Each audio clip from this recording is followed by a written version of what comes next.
আজকে আমার একটি মিষ্টি ব্রাইডের গল্প আপনাদের সাথে শেয়ার করব। আসসালামু আলাইকুম এভরিওয়ান, কেমন আছেন সবাই? আশা করি সবাই ভালো আছেন। এই যে গহনাগুলো দেখতে পাচ্ছেন, আজকে আমার এই মিষ্টি ব্রাইডের এই গহনাগুলো অনেক অনেক বেশি সুন্দর ছিল, আমার ব্রাইডের মতো। আর এই মিষ্টি ব্রাইড কেন বলেছি, মানুষ শুধু সুন্দর চেহারার অধিকারী হলেই যে মিষ্টি ব্রাইড হয় সেটা কিন্তু নয়। তার ব্যবহারে, তার আচার আচরণে সব কিছু মিলিয়ে কিন্তু তাকে মিষ্টি বলা হয়, এবং ভালো মনের একজন অধিকারী মানুষকেই কিন্তু তাকে আমি মিষ্টি মানুষ বলেই মনে করি। এই ছিল আমার সেই মিষ্টি ব্রাইড। যেমন হাসিটা দেখতে পাচ্ছেন, মনটাও অনেক সরল এবং ভালো মনের একজন মানুষ। তো আপু আমার কাছে অনেক আগে একবার পার্টি মেকওভার নিয়েছিল, তো আমার সেই কাজগুলো আপুর ভালো লেগেছে বলে আজকে আমার কাছে আবার ব্রাইডাল মেকওভারের বুকিং দিয়েছে 3 দিনের।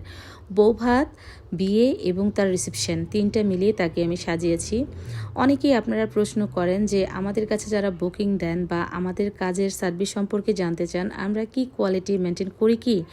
তো কিছুদিন আগে আপনাদের সাথে একটা ব্রাইডালের কাহিনী আমি শেয়ার করেছিলাম যে আমরা কেন তাকে মেকআপ রুমে ঢুকতে দিলাম না। সে অনেক রকম সিক্রেট আমাদের সাথে করেছিল, আর কেনই বা তাকে ঢুকতে দেওয়া হলো না সেটা কিন্তু তাকে প্রথমে বোঝানোর চেষ্টা করেছিলাম। তারপর তাকে বলেছে যে এই কারণে আমরা কাউকে ভিতরে ঢুকতে দেই না। মেকআপটা শেষ করার পরে যদি মনে হয় যে আপনাদের কাছে ভালো লাগেনি, সেটা আমরা আবার নতুন করে কাজটা করে দিব। আর যিনি সাজবেন তিনি তো আমাকে তার ডিরেকশন তো অবশ্যই সে দিবে।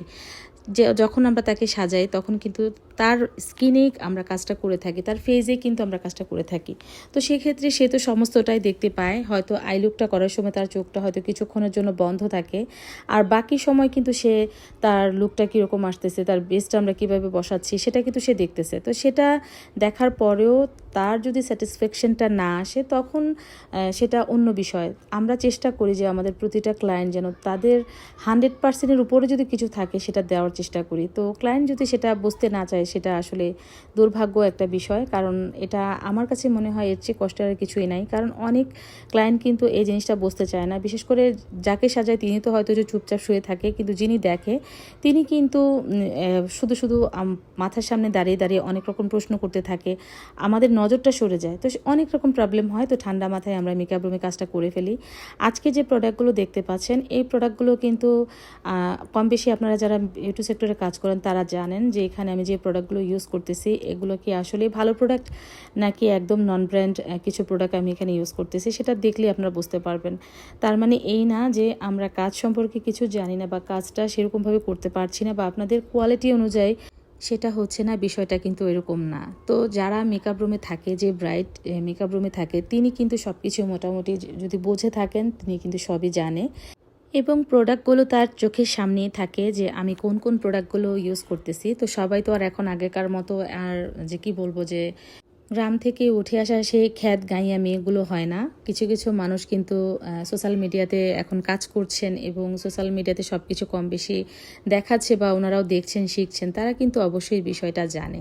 তো তারপরেও কিছু কিছু আপুরা আছেন যারা অনেক বেশি ওভার রিয়েক্ট করে ফেলেন, তাদেরকেই আমরা মেকআপ রুমে ঢুকতে দেই না। এবং মেকআপ রুমে সবার জন্যই নিষেধ, যেহেতু এগুলো নিয়ে সিক্রেট হয়। তো সেটা নিয়ে আসলে আমি আর কথাই বাড়াতে চাই না বলেই কিন্তু সবাইকে নিষেধ করে দেই যে আপনারা আমার মেকআপ রুমে বা আমার পার্সোনাল রুমে ঢোকা নিষেধ। আর বউটা যখন রেডি হয় তখন তো আমরা বাকি কাজ অন্যান্য সবার সামনেই করে থাকি, শুধু আমাদের ফেস মেকআপটা আমরা ভেতরে করে থাকি। তো যাই হোক, এটা নিয়ে অনেকেই অনেক কথা বলেছেন। কারো কারো মনে হয়েছে না ঢুকতে দেওয়া উচিত, সব পার্লারে নাকি ঢোকা যায়, কিন্তু আমার জানা মতে সব জায়গায় ঢোকা যায় না, এবং সবারই একটা ব্যক্তিগত পার্সোনাল একটা বিষয় থাকে বা তার কিছু সিক্রেট থাকে, সেগুলো সবার সাথে সে শেয়ার করতে চায় না। তো আজকের ব্রাইড আমাদের মোটামুটি রেডি হয়ে গিয়েছে। আর এই ব্রাইড যেহেতু আমাদের কাছে 3 দিন সেজেছিল, 3 দিনই তার মেকআপটা সবাই আলহামদুলিল্লাহ অনেক অনেক বেশি পছন্দ করেছে। এবং পরের দিন সে লালমাই থেকে এসে, তার শ্বশুরবাড়ি থেকে এসে রিসেপশনের দিন সেজে গিয়েছিল, ওই দিনের সাজটাও সবাই পছন্দ করেছে। তো আমাদের কাজের কোয়ালিটির কারণে কিন্তু মানুষ আমাদের কাছে আসে, এবং যারা আমাদের সম্পর্কে জানে তারা কিন্তু ঠিকই আমাদের কাছে কাজ করিয়ে নিয়ে যাচ্ছেন, এবং তারা কিন্তু সার্ভিস নিয়ে যথেষ্ট সন্তুষ্ট থাকে। তো কিছু কিছু মানুষ আছে যারা অল্পতেই যদি সন্তুষ্ট না হয়, তাদেরকে আপনি আরও কিছু দিলেও তারা কখনোই সন্তুষ্ট হবে না। আর যার বদনামি করার ইচ্ছা থাকে, সে আরও ভালো কিছু পেলে তার বদনামি করার মানে স্বভাব এটা থাকবেই, এটাতে বলার আর কিছু নেই। তো এই মিষ্টি আপুটার সাথে আমরা সারাদিন খুব ফ্রেন্ডের মতো দুষ্টামি করেছি।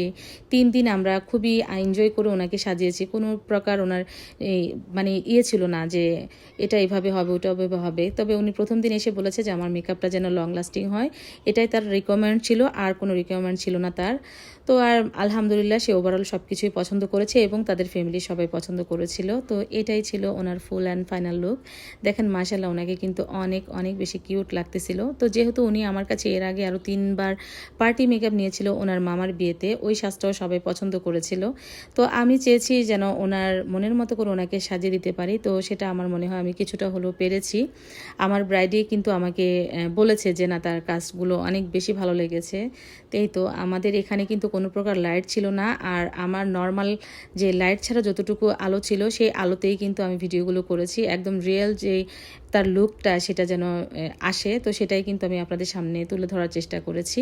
তো আমাদের আজকের হলুদের ব্রাইডালের মেকওভার লুকটি আপনাদের কাছে কেমন লেগেছে অবশ্যই সবাই কমেন্ট সেকশনে জানাবেন। তো লাস্ট মুহূর্তে ওনার কিছু ফটো সেশন করেছিলাম, তো এটাই ছিল সেই দৃশ্যটা। তো আজকে এই পর্যন্তই, দেখা হচ্ছে নেক্সট ভিডিওতে। সেই পর্যন্ত সবাই ভালো থাকবেন। আল্লাহ হাফিজ।